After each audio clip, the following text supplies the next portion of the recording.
আসসালামু আলাইকুম। আজকে তৈরি করে দেখাচ্ছি বরিশালের খুবই জনপ্রিয় একটি খাবার, চিংড়ি মাছের জলবড়া বা রসবড়া। নামটা অনেকেই হয়তো নতুন শুনছেন, তবে এটা খেতে কিন্তু খুবই মজা। তো চলুন শুরু করা যাক। এখানে আমি প্রায় 100 গ্রাম গুঁড়া চিংড়ি নিয়েছি, খুব ভালো করে পরিষ্কার করে নিয়েছি। এখন এটা আমি পেস্ট করে নেব। এখন 1/4 চা চামচ করে লবণ, গুঁড়া মরিচ এবং জিরা গুঁড়া দিয়ে খুব ভালো করে মিক্স করে এক সাইডে রেখে দিচ্ছি। এখন চলে যাচ্ছি মূল রান্নায়।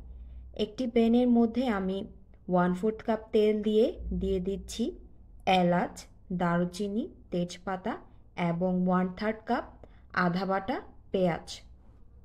পেঁয়াজটা আদা বাটা করে দিলে গ্রেভিটা খুব ভালো হবে। তো কিছুক্ষণ ভেজে নেওয়ার পর দিয়ে দিই আদা রসুন বাটা 1 টেবিল চামচ, গুঁড়া মরিচ 1 চা চামচ, গুঁড়া হলুদ 1/2 চা চামচ, জিরা গুঁড়া 1/2 চা চামচ, ধনিয়া গুঁড়া 1 চা চামচ, পরিমাণ মতো লবণ এবং 1/4 কাপ দিয়ে দিচ্ছি টমেটো পেস্ট।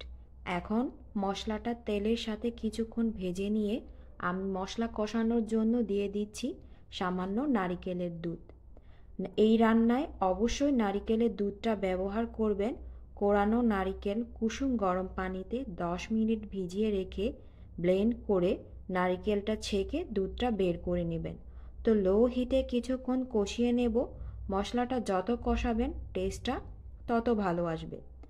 তো এখন আমি দিয়ে দিচ্ছি ঝোলের জন্য প্রায় 1.5 কাপ নারিকেলের দুধ এবং আস্ত কিছু কাঁচামরিচ। এখন অপেক্ষা করব খুব ভালো করে বলক আসার আগ পর্যন্ত। এখন মেখে রাখা চিংড়ির পেস্টটা থেকে অল্প করে নিয়ে ছোট বলের মতো করে এক এক করে ছেড়ে দেব। এ পর্যায়ে কিন্তু নাড়াচাড়া যাবে না, না হলে কিন্তু বলগুলো ভেঙে যাবে।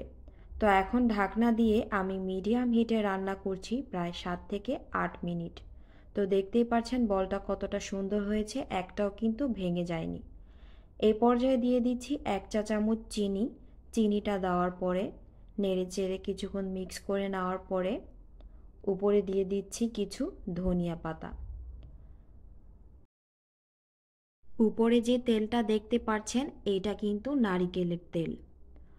তো মিডিয়াম থেকে লো হিটে আরও কিছুক্ষণ ঢাকনা ছাড়া রান্না করার পর গ্রেভিটা আরেকটু যখন ঘন হয়ে আসবে তখন নামিয়ে নেব। তো তৈরি হয়ে গেল বরিশালের বিখ্যাত একটি খাবার, চিংড়ি মাছের জলবড়া বা রসবড়া। এটা দেখতে যতটা লোভনীয়, খেতে ততটাই সুস্বাদু। তো আজকের এই রেসিপিটি আপনাদের কাছে কেমন লেগেছে অবশ্যই কমেন্টে জানাবেন।